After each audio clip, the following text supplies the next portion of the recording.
सबसे पहले तो दीपोत्सव की बहुत सारी ढेर सारी शुभकामनाएं। कल से 5 दिवसीय दीपोत्सव प्रारंभ हो रहा है। यद्यपि विद्यार्थी के जीवन में दीपोत्सव या कोई भी त्योहार शायद इतना बड़ा नहीं होता है, क्योंकि वो बेचारा कामयाबी से गुजरा नहीं होता है। और जब आप बेरोजगारी के दौर में होते हो तो आपको ये सब चीज़ें बहुत अच्छी नहीं लगती हैं जब तक आप वहाँ पे नहीं पहुँच जाते हैं।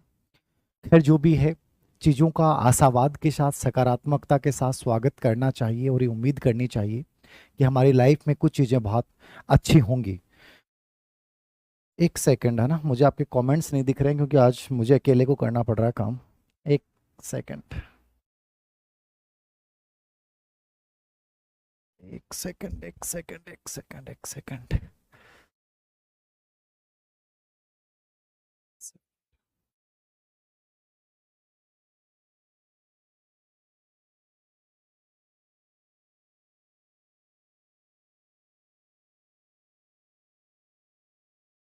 थोड़ा सा वेट करना।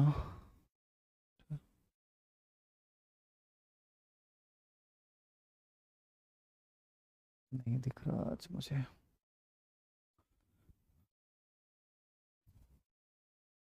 आज क्या है पता नहीं, इसमें कमेंट वाला नहीं चल रहा। क्लाच। खैर, मैं बात कर लेता हूँ आप लोगों के साथ, उसके बाद देखेंगे, लास्ट मोबाइल से देख लूंगा। हाँ, तो मैं 4-5 बातें आप लोगों के साथ करूंगा, इसको ध्यान से सुनिएगा। पहली चीज, जो आपके दिमाग में संशय चल रहा है, संदेह चल रहा है कि सर क्या 3 एग्जाम होंगी? क्या कोई 3 एग्जाम नहीं होंगी। आपको 2 एग्जाम देनी है। पहला रीट एग्जाम है जो जनवरी में होगा, 100% हो जाएगा। कई बच्चे कह रहे थे कि सर क्या जनवरी में रीट हो रहा है क्या? तो 100% जनवरी में रीट हो जाएगा। नवंबर सेकेंड वीक में नोटिफिकेशन आने की पूरी संभावनाएं हैं। लगभग तैयारियां हो चुकी हैं माध्यमिक शिक्षा बोर्ड में, तो जनवरी में एग्जाम करवा देंगे। थोड़ा बहुत लेट होगा तो आप ये मान के चलिए कि पूरी भर्ती के लिए आपको 1 साल तो देना है। रीट किसको देना चाहिए, किसको नहीं देना चाहिए, इससे पहले वाले सेशन में मैंने बात की थी। मेरे अकॉर्डिंग जिनका रीट क्वालिफाई नहीं है उनको बहुत शिद्दत के साथ, बहुत अच्छी प्रिपरेशन के साथ इसकी तैयारी करनी चाहिए और बहुत अच्छे से देना भी चाहिए उनको, क्योंकि उनके लिए बहुत इंपॉर्टेंट है। ग्रेड 3 के लिए जो संस्कृत शिक्षा विभाग का भी नोटिफिकेशन आया है, जो संशोधन हुए हैं, उसमें बहुत क्लियरली एक बात कही है कि रीट में उत्तीर्ण जो बच्चे हैं वो ग्रेड 3 का एग्जाम दे पाएंगे। तो रीट जिनका ऑलरेडी है, उन बच्चों के लिए मेरी 2 राय हैं कि यदि आप ग्रेड रीट का फॉर्म भरते हैं और रीट देते हैं तो नुकसान कुछ नहीं है, लेकिन आप उस रीट को हावी नहीं करेंगे। आपका जो टारगेट रहेगा वो ग्रेड 3 मेन रहेगा। आप रीट यूं भी दे के आएंगे तो भी आपके नंबर अच्छे हो जाएंगे। देना चाहिए। दूसरी चीज, जो संस्कृत शिक्षा विभाग का संशोधित नोटिफिकेशन आया है, उससे एक चीज बहुत क्लियर हो रही है कि रीट का कोई बहुत बड़ा वेटेज नहीं रहेगा। रीट को एक पात्रता के रूप में शामिल करेंगे। जो मेन रहेगा वो रीट मेंस का जो एग्जाम पैटर्न है उसको एज इट इज इन्होंने रखा है। एज इट इज का मतलब यानी आपको पहले रीट देनी है, रीट के बाद ये संस्कृत शिक्षा विभाग की भर्ती प्लस जो सामान्य शिक्षा विभाग के रिव्यू डीपीसी के बाद जो पद खाली होंगे, उन दोनों पदों को मिलाकर एक ग्रेड 3 की भर्ती आएगी। यानी 3 पद नहीं है यहाँ पे। मैं बहुत क्लियरली बोल दूं आप लोगों को कि समझ में आ रहा है कि नहीं आ रहा है। आपको रिट देना है। रिट देने के बाद आपके ये नहीं होना चाहिए कि सर रिट के बाद क्या होगा। तो रिट तो सभी को देना है। जिनका रिट ऑलरेडी है उनके लिए तो टेंशन है ही नहीं।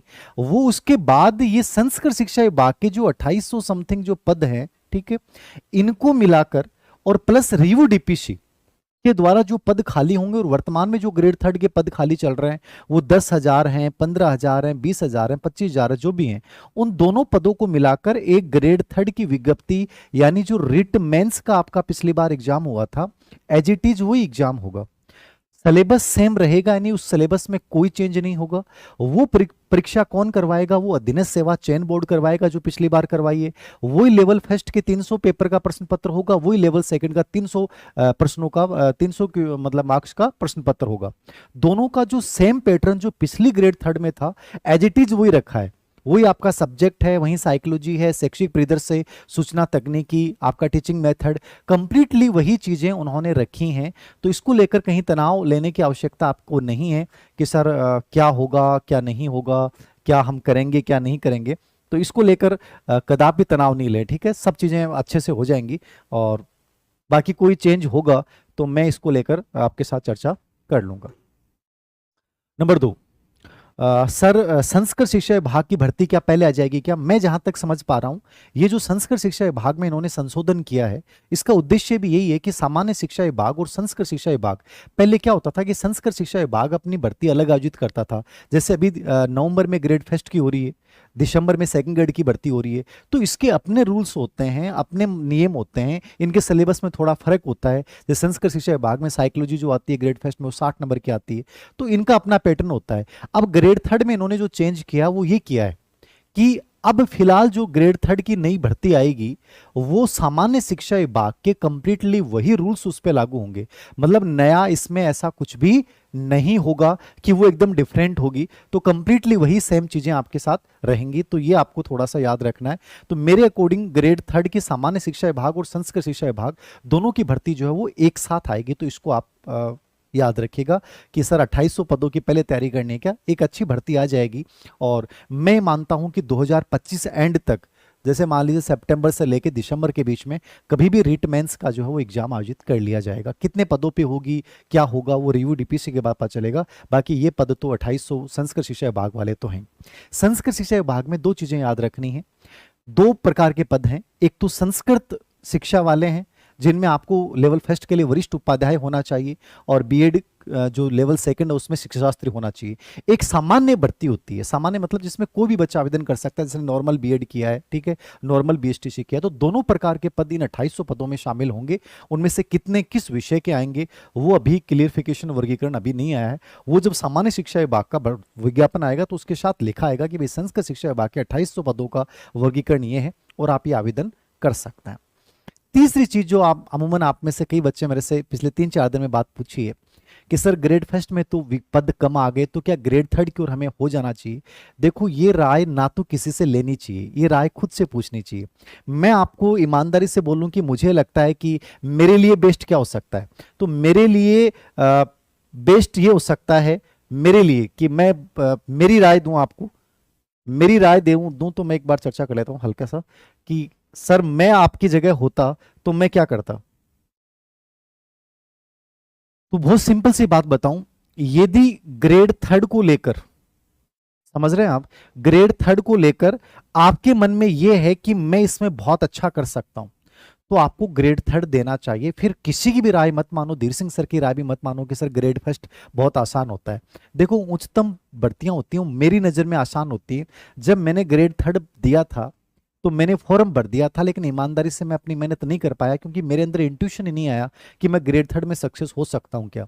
लेकिन जब ग्रेड फर्स्ट का मैंने फॉर्म भरा और सिर्फ 95 पोस्ट थी शुरुआत में, लेकिन मेरे अंदर ये था कि मैं बहुत अच्छा कर सकता हूं इसमें, मैं 100% इसमें सिलेक्शन ले लूंगा, ये मेरे अंदर से आवाज थी। तो ये राय किसी से मत लीजिए, आप खुद अपना एनालिसिस कीजिए, क्योंकि आपसे अधिक आपको कोई नहीं जानता, आपसे अधिक आपको कोई नहीं जानता कि सर मेरे लिए इंपॉर्टेंट क्या है। और यदि ग्रेड फर्स्ट आपको बनना है तो एक अफ्रीकी कहावत है, यदि बिल्ली को शेर बनना है, बिल्ली को यदि शेर बनना है तो चूहे खाने की उसकी चाहत को खत्म करना होगा।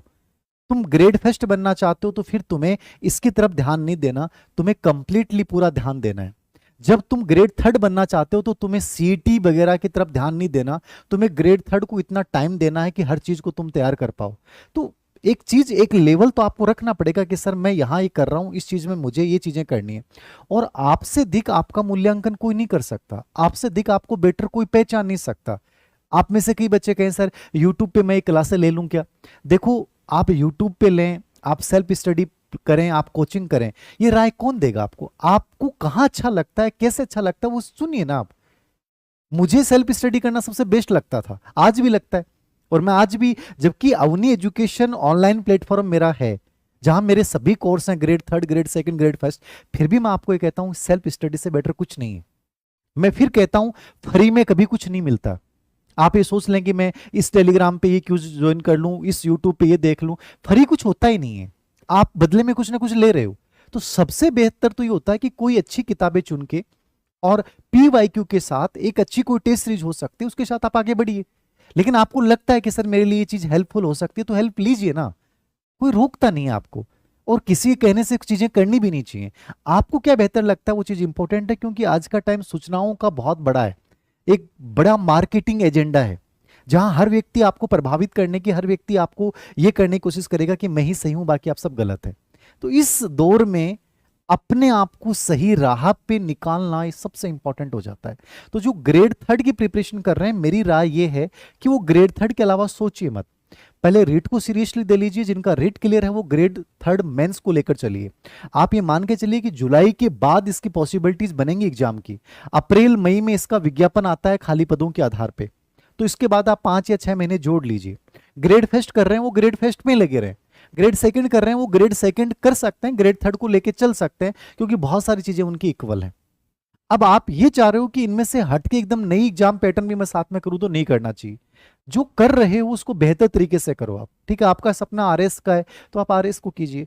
तो ये 2-3 चीजें थी मेरे अकॉर्डिंग, आपके समझ में आई होगी। संस्कृत शिक्षा विभाग के सामान्य शिक्षा विभाग के साथ भर्ती आएगी, संशोधन हो चुके हैं। कितने पदों पे है, तो सामान्य शिक्षा विभाग के जुड़ के और एक संयुक्त भर्ती आ जाएगी। रीट के रिजल्ट आने के बाद भर्ती आएगी, इससे पहले कोई भर्ती नहीं आएगी ग्रेड थर्ड की। रीट का रिजल्ट मार्च अप्रैल जब भी आएगा, ठीक है। रीट जनवरी में हो जाएगी। और संस्कृत के 2 लेवल मैंने बता दिए। स्पेशल बीएड वाले बच्चे कह रहे हैं कि सर बीएसटीसी वाले कह रहे हैं सर हमारी कोई भर्ती आएगी क्या। एनईपी 2020 ये प्रस्ताव रखती है कि हर विद्यालय में एक विशेष शिक्षा का पद होगा। तो आप मान के चलिए आपका भविष्य बहुत सुंदर है। आने वाली भर्तियों में इस बात को मद्देनजर रखते हुए आपकी पोस्टें सेंट्रल की सभी भर्तियों में अच्छी आएंगी, राजस्थान में भी भर्ती आएगी। तो विशेष शिक्षा वाले बच्चों को मेरा कहना है भर्तियां आपकी जरूर आएंगी, विश्वास रखिए, आप अपनी तैयारी को कंटिन्यू रखिए। और तो क्या चीजें थी जो मेरे को पूछा बच्चों ने। पैटर्न पाठ्यक्रम आपका जो ग्रेड थर्ड का था वो जो पिछली बार था as it is same to same वही रहेगा। तो जो पैटर्न है वही चीज को फॉलो कीजिए। आप उसी की किताबें आपके पास है तो उन्हीं को रिपीट कर लीजिए जब आपको लगता है कि नई किताबें। अब देखो किताबों का एक ऐसा चक्रव्यूह हो गया। पहले अपने को याद है कि किताबें 2 गिनती की आती थी, एक लक्ष्य की किताब आती थी, पेनोरमा की आती थी। लोग 2 किताबों में से एक ले आते थे, पढ़ लेते थे। अब स्थिति है कि हर घर में पब्लिकेशन है। हर जो भी गवर्नमेंट टीचर बन गया ना, सब अपनी अपनी किताबें लिख रहे हैं। हर थर्ड ग्रेड से लेके ग्रेड फर्स्ट कॉलेज लेक्चर तक जो आदमी बन गया उसका यूट्यूब चैनल है, और वो कोई ना कोई पब्लिकेशन से और कुछ ना कुछ कर रहा है। हर आदमी अपनी मार्केटिंग कर रहा है। हर व्यक्ति, हर पब्लिकेशन, 15,000 के आसपास पब्लिकेशन राजस्थान में नए बन गए। हर कोई किताब निकाल रहा है। कंटेंट लगभग वही ऊपर नीचे एक ही होना है, कोई फर्क नहीं आना, कोई फर्क नहीं आना। कंटेंट लगभग एक जैसा है, सब कहीं ना कहीं से कॉपी कर रहे हैं चीजों को, आप याद रखो। तो आपको ही देखना है कि आपके लिए सबसे बेटर क्या हो सकता है। जो चीजें आपके पास हैं उनको पढ़ लीजिए। कोई एक किताब सजेस्ट की नहीं जा सकती, कोई किताब सजेस्ट भी की जाती है उसमें भी कहीं ना कहीं किसी न किसी के कोई ना कोई निहितार्थ जुड़े होते हैं। तो बेटर ये कि आप इस चीज का चुनाव कीजिए कि आपके लिए बेटर चीजें क्या हो सकती हैं। मेरी तो ईमानदारी से राय ये है। बाकी तो आप जितना भटकना है भटक लीजिए, जितना भ्रमित होना है भ्रमित हो लीजिए। लेकिन ग्रेड थर्ड कर रहे हैं तो ईमानदारी से ग्रेड थर्ड कीजिए, बहुत अच्छी वैकेंसी आने वाली है। ग्रेड फर्स्ट कर रहे हैं तो फिर आपको इसकी तरफ ध्यान नहीं देना चाहिए, और आपका मन में आता है कि सर ग्रेड फर्स्ट में कॉन्फिडेंस नहीं आ रहा है, तो फिर ग्रेड थर्ड कीजिए ना। आपको कॉन्फिडेंस जिस भर्ती में आ रहा है ना, उस भर्ती के अलावा आपको दूसरी भर्ती नहीं देनी चाहिए, मेरी ईमानदारी राय। जिसको लग रहा है कि मैं ईओ आरओ में अच्छा कर सकता हूँ, उसे 100% 4 महीने ईओ आरओ में झोंक देने चाहिए। उसे लगता है कि मैं अच्छा कर सकता हूँ। तो ये किसी से मत पूछिएगा, अपने आप से पूछिएगा। कोई सवाल हो तो आप बता दीजिए, मैं कोशिश करूंगा कि उसके जवाब आपको देने का प्रयास करूं। देखो दोबारा रीट उन्हीं बच्चों को देनी है जिनको स्कोर अच्छा नहीं रहा था और उनके पास टाइम है। देखो रीट कोई बहुत बड़ी भर्ती नहीं है जिसको लेकर आप बहुत तनाव लें। आप साइकोलॉजी अच्छे से पढ़ लीजिए, आपके मेंस में भी काम आएगी, सेकंड ग्रेड फर्स्ट ग्रेड में सब में साइकोलॉजी पे ध्यान दे लीजिए। सब्जेक्ट राजस्थान बोर्ड की बुक्स को तैयार कर लीजिए और उसके बाद दे आइए ना रीट। इतना रीट को इतना हावी क्यों कर रहे हो। इतना बड़ा एग्जाम नहीं है जितना आप तुम तनाव ले रहे हो। उसके बाद साथ साथ में आप साइकोलॉजी तैयार होगी, सब्जेक्ट तैयार हो गया, तो लगभग पार्ट तो आपका मेंस का भी तैयार हो गया ना। नुकसान कहाँ रिट देने में। रिट मेंस कब तक हो सकती है, मैंने बताया ना कि आपको मेरे अकॉर्डिंग सितंबर से पहले कोई एग्जाम नहीं होगी, चाहे वो ग्रेड सेकंड हो, ग्रेड थर्ड हो, चाहे ग्रेड फर्स्ट हो। सितंबर के बाद ये मतलब 2025 के लास्ट में जाके ये भर्तियां सब आपकी संपन्न होंगी, तीनों भर्तियां। सेकंड ग्रेड कब होगी, डीपीसी के बाद भर्ती आएगी। तो देखो अपन 2025 लास्ट से पहले कोई संभावना नहीं एग्जाम होने की, बता रहा हूँ।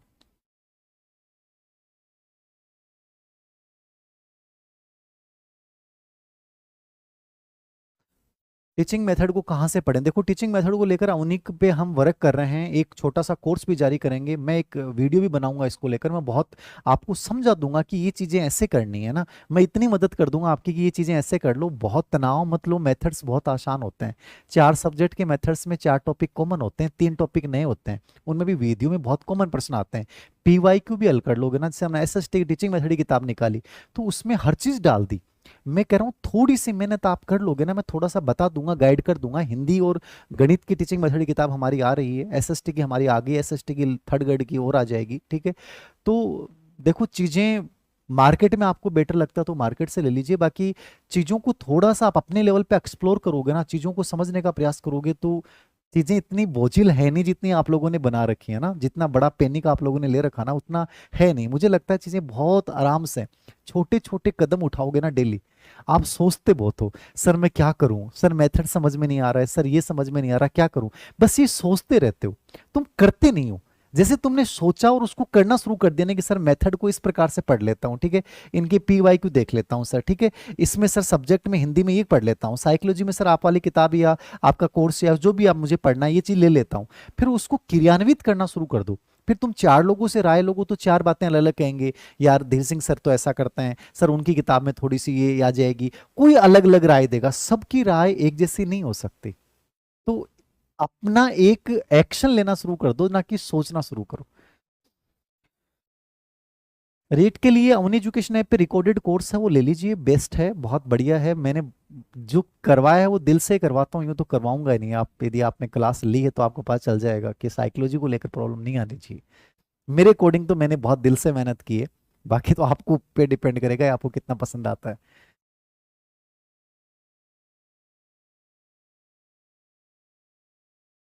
रीट संस्कृत, देखो रीट तो सभी के लिए कॉमन है, संस्कृत विभाग हो चाहे उसके लिए हो। इसके बाद संस्कृत विभाग की भर्ती और सामान्य शिक्षा विभाग की भर्ती दोनों साथ आएंगी, एक ही विज्ञापन आएगा दोनों का, ये मान के चलिए, जो मुझे समझ में आया अब तक।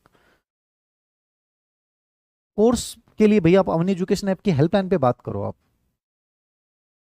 देखो, जो बीएड सेकेंड ईयर में है ना वो एग्जाम से पहले क्वालिफाई होना चाहिए। आप बीएड सेकेंड ईयर में, बीएसटी सेकेंड ईयर में है ना, तो आप जैसे ग्रेड थर्ड का एग्जाम होगा नवंबर में, मान लो दिसंबर में हो जाए, हो सकता है 2026 में चला जाए, तो हो सकता है आप एलिजिबल हो जाओ। तो एग्जाम से पहले आपकी योग्यता पूरी होनी चाहिए, परीक्षा से पहले, ये होता है जो आ, इसका अभी आया था ना इसका, तो आप इस चीज को ले, आप ग्रेड फर्स्ट का जो विज्ञापन है उसमें पढ़ा ना आपने, परीक्षा तक आपकी होनी चाहिए।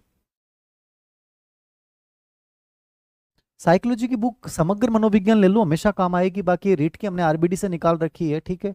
और बाकी मैं उस किताब को लेकर थोड़ा सा एक वीडियो बना दूंगा छोटा सा कि क्या चीजें कैसे कैसे पढ़नी है रीट साइकोलॉजी के लिए, ठीक है। रीट के लिए मैं एनसीईआरटी की टेस्ट सीरीज भी जारी करूंगा मैं, जिसमें 11वीं 12वीं की जो किताबें हैं, उनका पूरा सार बता दूंगा, समझा दूंगा कि एक चीज, तो उसको लेकर टेस्ट सीरीज भी जारी करेंगे रीट को लेकर।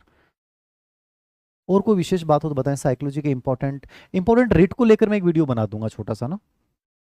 बाकी मेंस के लिए तो अलग से चीजें आएंगी, तो मेंस का थोड़ा डिटेल्ड आएंगे, परिदृश्य है वहां पे। हाँ, नवंबर में आ जाएगा विज्ञापन रेट का। महिला आरक्षण का क्या होगा? देखो भाई, महिला आरक्षण का मैं तो नहीं जानता, बट सरकार ने लागू किया है, सरकार बीजेपी की है, मुख्यमंत्री यही है, तो मुझे लगता है कि ये 50% रिजर्वेशन को रखेंगे।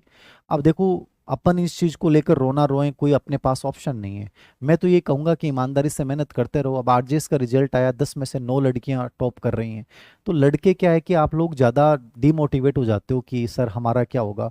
मैं तो एक ही चीज कहूंगा कि मेहनत से बड़ा कुछ नहीं होता है, बट मेहनत सही दिशा में हो, सही मार्गदर्शन में हो, और बहुत सकारात्मकता आशावादिता के साथ होना, तो परिणाम जरूर देके जाती है। समय लग सकता है, बट विश्वास रखेंगे थोड़ा सा, एक पूरा सिलेबस का एनालिसिस करके आगे बढ़ोगे ना, तो चीजें बहुत मुश्किल नहीं है।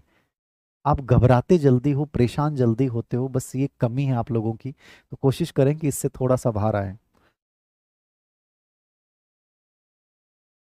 हाँ, इंपॉर्टेंट फैक्ट यूट्यूब पे करवा दूंगा मैं, ठीक है। मैं रीट से पहले साइकोलॉजी को एक बार रिवाइज करवा दूंगा इंपॉर्टेंट क्वेश्चंस के माध्यम से यूट्यूब पे।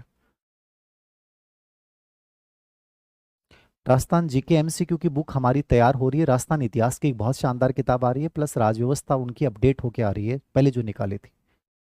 मेथड्स की आ जाएगी, केवीएस आ रही है बेटा, जल्दी आ जाएगी। आप तैयारी करो, मेहनत, सब भर्तियां आ जाएंगी आपके सामने। ओके। और कोई सवाल हो तो बताएं। स्पेशल की पोस्टें आएंगी, मुझे नहीं पता कितनी आएंगी क्या आएंगी, बट आएंगी जरूर, मैं ये कह सकता हूँ ना। अरे चीज़ें बहुत आसान है। मैं तो ये कह रहा हूँ कि यदि आप ग्रेड 3 टीचर बनना चाहते हो ना, तो एक बार सिलेबस निकालो रीट का, मेंस का, और अच्छे से एनालिसिस करो यार। आज रात को ये काम करो आप, ठीक है। काम करने के बाद एक रजिस्टर डालो, ठीक है, उसमें एक रूटीन तय करो, कल की प्लानिंग बनाओ कि कल धनतेरस है, और मेरे लिए धनतेरस क्या हो सकता है। कोई चांदी का कटोरा लाएगा, कोई चांदी की चम्मच लाएगा, कोई सोने का आभूषण खरीदेगा, कोई गाड़ी खरीदेगा, कोई मकान का उद्घाटन करेगा, कोई कपड़े खरीद के लाएगा, कोई कुछ खरीदेगा, कोई ऑनलाइन ऑर्डर करेगा, कोई फैन लाएगा, कोई एसी लाएगा, कोई टीवी लाएगा, कोई कैमरा लाएगा, कोई घड़ी लाएगा। तुम लोगों को क्या लेके आना है? तुम लोग अपने सपने लेके आना कल धनतेरस पे, और उन सपनों को सच करने के लिए आज जो तुमने प्लानिंग की रात को, सिलेबस का जो एनालिसिस किया, उसको जीना कल पूरे दिन। तुम रूप चौदस जब आए, तो तुम सजाना अपने रूम को उन किताबों से, तुम सजाना अपनी मेहनत से, तुम सजाना अपने उन सपनों से, तुम सजाना अपनी उन आशाओं से उस कमरे को। अपने आप को मत सजाना, कि तुम्हारा रूप फीका पड़ जाएगा यदि तुमने कामयाबी का रूप नहीं रचा। और जब दीपावली आए ना, उस दिन दिए जलाना तुम, अपनी मेहनत वाले। जैसे मैं हमेशा दीपावली वाले दिन भी शाम तक पढ़ता रहता था, घर वाले कहते थे दीपावली इंपॉर्टेंट नहीं है क्या? मुझे ऐसा लगता था यार, एक बेरोजगार जो होता है ना, उसके लिए साला नहीं होता, मतलब मैं ये मानता हूँ इस दर्द को। मैंने इस चीज को फील किया है कि दिवाली वाले दिन भी एक इंट्रोवर्ट बना हुआ बच्चा, मैं इंट्रोवर्ट हूँ आज भी, मानता हूँ कि पढ़ाई के मामले में बहुत इंट्रोवर्ट हूँ। रूम में बैठा हुआ बच्चा, और मम्मी बोलती थी अरे दिवाली है, दिया के लिए तो बाहर आ जा। तो मैं यहाँ तो मेरे लिए भी कदे को नहीं होता कि मैं बहुत नया कपड़ा पहनूं। मैंने नहीं पहने, मैं जैसा होता था वैसा उठ के आ जाता था, खा लेता था, फिर मैं पढ़ लेता था। मुझे लगता था कि यार मैंने कुछ नहीं किया तो ये दीपावली एक दिन खाने लगेगी, मुझे अंदर से निचोड़ देगी। तो मैं हर उस गंभीर बच्चे को ये मैसेज दूंगा